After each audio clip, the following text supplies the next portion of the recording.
За за тэгэхээр өнөөдөр Gmail хаяг нэгт хоёрыг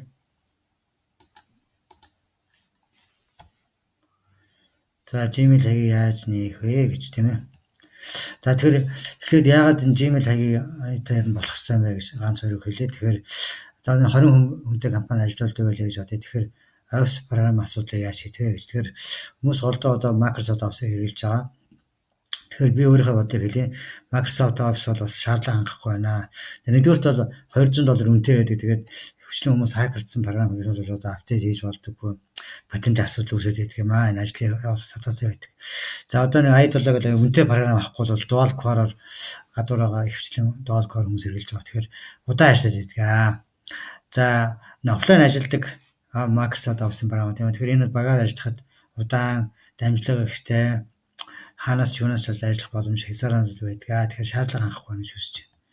За тэгэхээр энэ цаг үед бол үүлэн Office 90 ихэлсэн байна.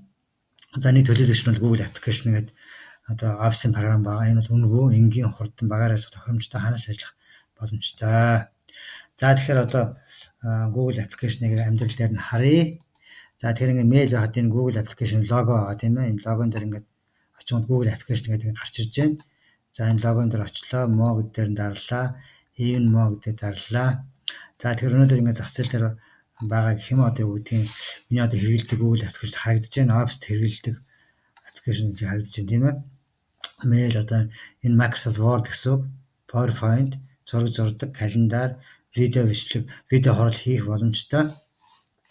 За одоо Drive, одоо номын сан гэсэн үг, одоо бүх хүчийг одоо хадгалдаг тийм ээ. Одоо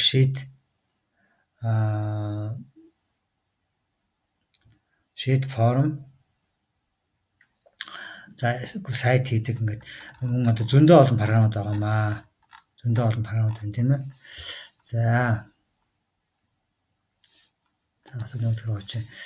тэгэхээр одоо энэ олон програмуудыг ашиглахын тулд тийм үү? Энэ олон програмуудыг ашиглахын тулд бид нар эхлээд заавал Gmail хаягтай байж л одоо Google application хэрэглэх боломжтой болж ирдэг юм аа. За тэгэхээр мэйл нэхэд бас учиртай тийм ээ. Мэйлийн бүтэц тийм ээ. Тэгэхээр мэйл бол нэрийн хуудас гэж одоо ойлгогдож байна хүмүүстэй харьцахад. Тийм учраас мэйлийнхээ бүтэц бол бас энгийн ойлгомжтой байх хэрэгтэй. Мэйлийн бүтэц бол бас анхаарал татах асуудал байгаа маа. Нэрийн хуудас болж өгдөг учраас тийм ээ. За тэгэхээр одоо хвчлэн хүмүүс яаж яах вэ? Тэгэхээр ингээ харахад бол хүмүүс голдуу нэрээ өвчтдөг тийм ээ. Нэрээ өвчтдөг.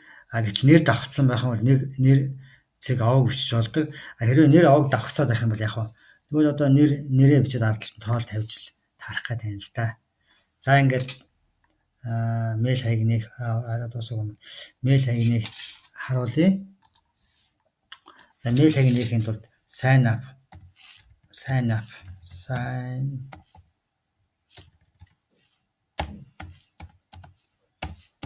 up Gmail гэдэг ингээд бичин тийм ээ.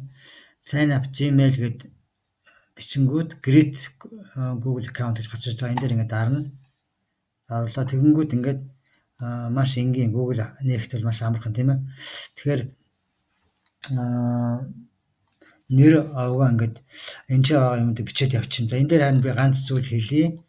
Энэ таны одоо Google хаяг нээсэн дараа ингээд дарангуут тийм ээ. За энэ хамгаалаад харъя.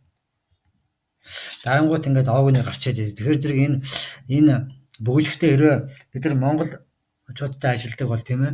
Мэдээж кириллээр бичвэл зүгээр тийм үү. Яагаад гэвэл энэ дэр кириллээр бичвэл одоо хүний нүдэнд дэвтэг харагддаг тийм ээ. Хэрвээ бид нар гадны байгууллагатай ажилладаг бол одоо латинаар бичгээс аргагүй тийм ээ. Гадны улсууд ч одоо кириллээр уншиж чадахгүй учраас латинаар бичгээс аргагүй. За бусд нь бол нэг тийм гайгүй одоо ингэ бүгэлж бичээл энэ яг үнэн зөөр нь бүгэлж бичээл тийм үү. Тэгчингүүт одоо нэгтчихэж байгаа. За ингээд товчхондоо л юм байна. Ингээд анхаарал тавьсанд баярлалаа. За дуусгая.